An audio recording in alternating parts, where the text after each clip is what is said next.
final best of 3. We have the teamless Genius. He's been through so many teams, so right now he's solo up against StarTale Curious, the king of Code. And we, of course, just had the last best of 3 where we saw Roro win over Fantasy.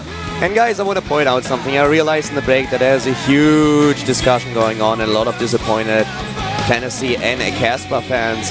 Guys, no one actually said that Fantasy is a bad player. Far from it. I actually think that if he works on those points that we pointed out, he's going to be a sick contender in StarCraft 2. And just because a player has a bad day or has a bad game doesn't mean he's a bad player overall. This guy has a lot done in Brood War, and he will do so in StarCraft 2. But today, his macro just wasn't good enough. So don't be offended here. There's no bashing going on, but sometimes you have games that just don't flow. That's how it is. You have a bad day, bad shape. Sometimes it happens. Fans are unhappy with their player's performance. They want to take it on somebody else. It's okay. He just came into Code A, and he has a good shot of actually staying there next season. And also, we have the up and downs coming up. Fantasy will have another chance at Code S. And I'm pretty sure that if Boxer works with him, that he is one of the best candidates to get out of the group. Well, Genius versus Curious, man. This is the match I've been waiting for. And when Genius is on fire, you never really know what you're going to get out of him. And what's interesting to me is, actually, outside of a team environment, he suddenly seems to be coming back up to the top here. And I think this guy could go all the way and go through Curious, who's been called by many the gatekeeper of Code A, because if you beat him, you can actually go into Code S. He usually makes it all the way to the last round. If he ever goes into Code S, he's going to fall back into Code A. You're going to have to face him again. For me, this is one of the toughest matches to call. We've seen amazing ZVP from Curious, and Genius on the other hand, yeah, he's like the box of Pandora. You never know what you get. Yeah. Well, actually, that is the worst analogy that I ever made. The box of Pandora is not about that, but yeah, guys, you know what I mean. He's like this 8-ball thingy. You never know what actually happens. He's like the most unpredictable player of the GSL. He's like a Chinese cookie. What? The Chinese wonder thingies, these. Oh, fortune cookie. Fortune cookie, yeah. Okay. The Chinese cookie, there you go. You never know what you get. I was like, I don't know, man. When I buy a cookie in China, everything, I'm pretty sure it's a chocolate one or not. Like, okay, I confess, I messed it up. I'm sorry. Way too hard on it, Wolf. Yeah, but I mean, I've been saying this for forever. Genius is the most unpredictable player you could ever face in StarCraft 2. He has every single strategy available to him in his repertoire, but he's up against a great ZVPer. Is Curious with his new hair here at the GSL Code A with Calder and Wolf. Sorry, I have to call you out on that one. That's not new. It's not new, but it's definitely it's definitely different from what he normally has. That has since WCS. A long time ago. Yeah. Which makes it some people might not have seen it though. That's true. Right side of the map, we have our Protoss player. He's starting in red, teamless these days. It is Genius. It is Genius. Loves his Stargate openings. Today with the Adidas jersey, guys. It's still Adidas. It's still a German company, not American. It's not pronounced Adidas. To the left side of the map, we have his opponent. Starting for Team StarTale in the blue, our Zerg, a friendly neighborhood Zerg. Okay. StarTale Curious. There's the pool. Actually, this hair, I think we talked about it. Was it before we talked about this in Code A, where I think he gets the most improved hair? Like the hair improves him the most out of any change in hairstyle I've ever seen. Is that a Wolf Award? Yeah, it's a Wolf Award actually. Okay. They need to put that into the Blizzard Cup finals, but you should seriously make up a Wolf Award for 2012, like GOM does now for the players. You should go for most improved hair. You should go for best style, like, or for example, like, you know, whenever it happened, the biggest improvement, then who had the best look this season. You should do that. I mean, it's a little bit, it's a little bit metrosexual, I would say, but still, you can pull that off. You know, I think that I have to talk to GOM about this. Maybe we can make this happen. No, please don't talk about the GOM about it, making it a Wolf thing. That is not a GOM thing. That is I want GOM to make it a thing. I want it to be the Wolf Award. God, no. The Wolf Award. No, that's just please, no. That's what I'm going to talk to them right after this. In fact, I know some people who are listening to this cast right now working GOM are probably thinking about it. They're like, well, you know, I guess he does have a point. I know that John might listen right now, but John is also a little bit awkward. You have to go. You have to confess it's true. Well, I mean, that's everybody has their quirks. Scantipede is seeing everything here. Scampide's watching all, and he's like, well, he just turns around. He's like, I don't need to watch this. So you can actually heal Scanapede with a Medivac, right? Yeah, if you manually target yourself. If you attack it with SCV, 5 hit points, and then you go for Medivac, it's biological unit. You could also attack with a anything that has less than 10. Yeah. I don't know why that number couldn't grab onto me, but It's double digits. You're not good with math. Yeah, I know. It's more than one digit on the ice, so I get a little confused, but that would be horrible. Think about if that was true. Oh my god, you couldn't actually go shopping. Yeah, I just buy everything. I'm like, well, that number looks different from this one, but whatever. I like this one more, so. Yeah.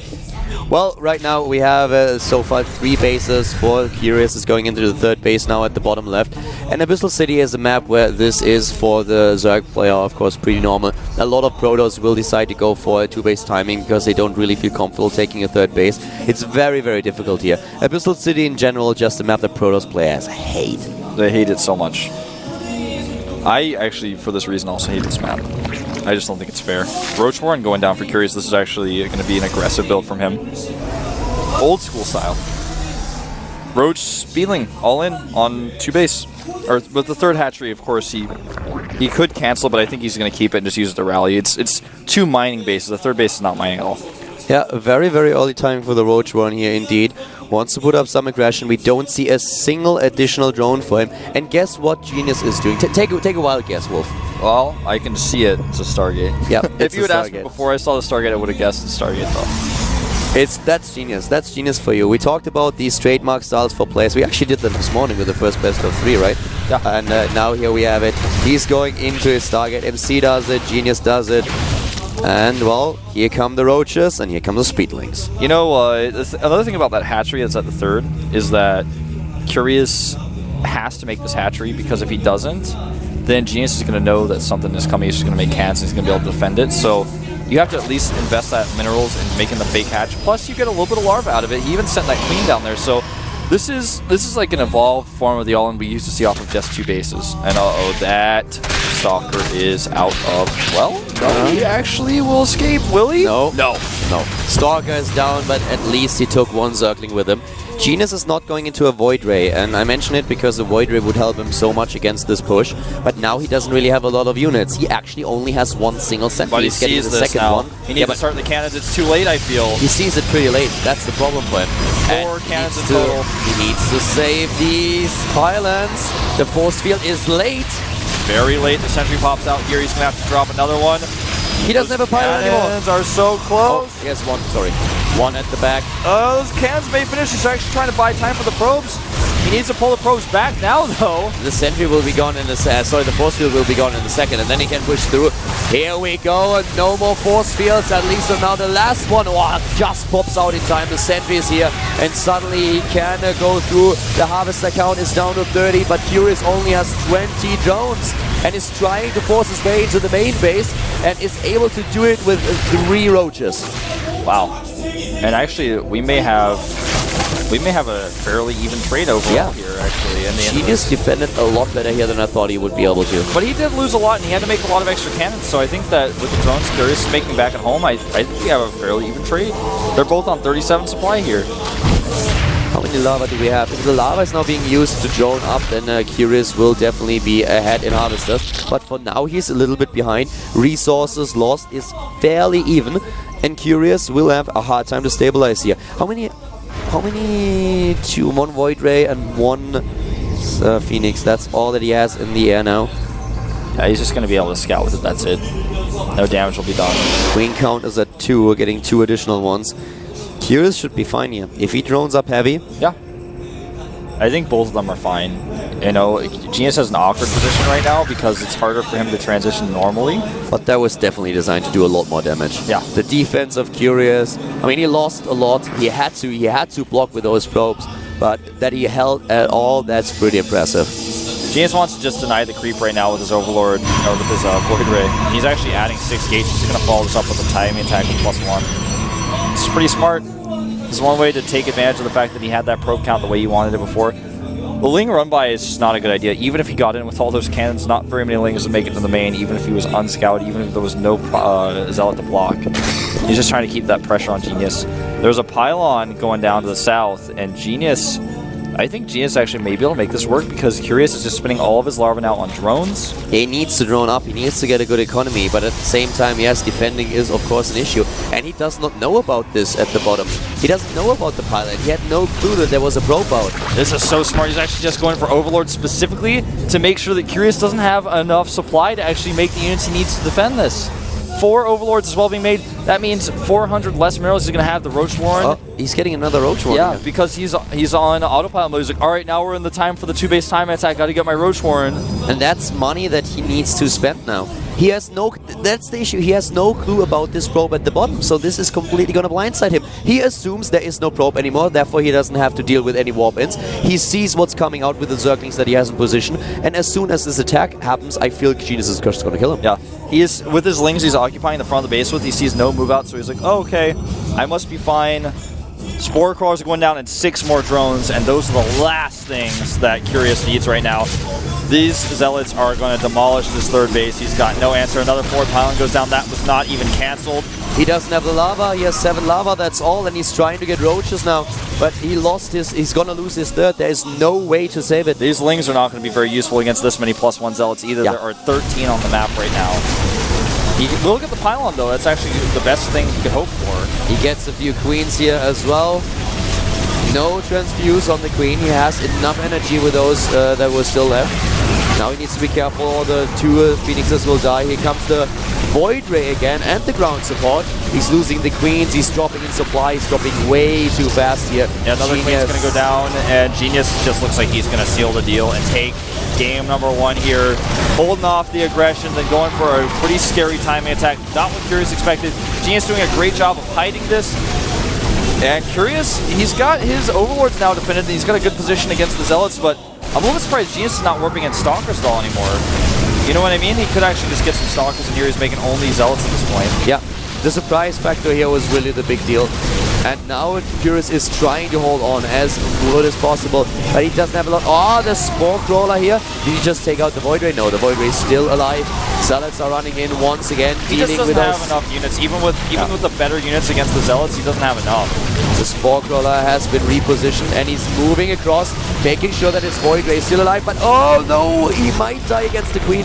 He still survives. How many kills does the Void Ray actually have? Can you double check? I want to check that, yeah. He's got just 9. 10, 11. Yeah, he kills a lot here. No mining at the natural. 51 harvesters against 49. Well, I'm surprised he's not targeting the hatch itself. He's going for the extractor instead. I feel he can't kill it. He can't kill it, but just put a little bit more pressure. But either way, he's going to go for drones, which is the smartest choice now. He kills so many now. He already took down 15. And this really evens out the damage done by Curious with that early push. He's a little bit careful with the Queen here. He can actually kill those. No, it's too late. He could have used those 4 Phoenixes to just lift them. I think he's out of energy. Oh, in all of them? Okay. The Roach counterattack here with all these cannons is going to be laughable. That was awesome by Genius, but it was really because Curious didn't know about this pile. He had no clue. I think that part of the problem for Genius with not killing Curious was that he just made only Zealots. He could have switched to Stalkers at any moment. Gotta be careful about how you use your sentries in this case, but he does start to pick off these Roaches now. He has 2 Immortals, and with the Immortals and with the rest of his sentries, he's going to be fine here. He can pick off some of these Roaches now if he wants. He's going to push with Immortals now because he knows that this is a very Roach-heavy composition that his opponent has, and this is going to be the end for Curious, or at least it should be. If Curious doesn't come up with anything, and well, he doesn't have a high attack, you know? He has the lair, yes, but he doesn't even have Roach speed ready. You can see it on the production tab now, it's halfway done. Yep, not ready. The Roaches are now going to be trapped. They've been followed by these Phoenixes, so he knows exactly where they are and how to catch them. They don't have speed, as you mentioned. Goodbye, Roaches. Nowhere to hide, nowhere to run. Genius is going to get you, and I think Curious is probably just going to type GT, and we're going to go into game number 2. Usually when the Immortal push comes out, the Zerg player is ahead in supply by 30 at least, and now you can see that Genius has a 40 supply lead in this game with his push. The War Prism is coming in, and Curious, what are you going to do? The only thing that he has are 3 Roaches and 16 Zerglings, and this is not going to help I think the biggest thing he's worried about right now is he still has GPs on his keyboard, and the force fields go down. He's just going to trap everything. Curious has nothing to defend here. These queens get picked up, all of them. GG. And you know, GG on Abyssal City of all maps. Yeah. he actually didn't play Genius in the late game on the map that was probably the easiest to try to do that on. Yeah, the early attack were a nice hold by Genius, really able to make that work. So that was a pretty cool game from the Protoss player, and Curious has to be very careful. He's down a game. That was the game that I really did not know how to call. With all the other matches, well, so far I was spot on with the results, but here I thought that Curious might have a bit of an edge. But as I said, this is the toughest game to call, and Genius is now ahead. So let's see if he takes it with a 2-0. Curious has to approach this a little bit different on the next map. The next map, by the way, is loading on my screen, and it is going to be Belcher Vestige. A map that, in this particular matchup, I feel is a little bit easier for Zergs, but there's a shot of Genius. We're going to zoom out to our Code A logo. So that's where we're at right now. If Genius takes this game, he will no longer have to worry about that Code A. He'll go straight to Code S. I don't even want to know how Curious felt in the last game. He had those Zerglings camping the entrance to the expansion of Genius, and he was like, okay, well, as soon as you move out, I'm going to see what you're going to do. And then suddenly he sees this massive Zealot attack at his natural and at his third base, and he must have felt horrible. He must have been like, oh my god, when did that happen? Yeah. So right now we're going into Belcher Vestige, game 2 between Genius and Curious, now Protoss versus Zerg. It might be the last map of the day, the last map for this Code A season. If Genius can actually get his ticket to Code S now, and we don't see another map, we are done for the day, but we'll find out. Curious has other plans. Here we go, GSL Code A, round 3 with Colin Wolf. All over the radio and back up in the raves again. We got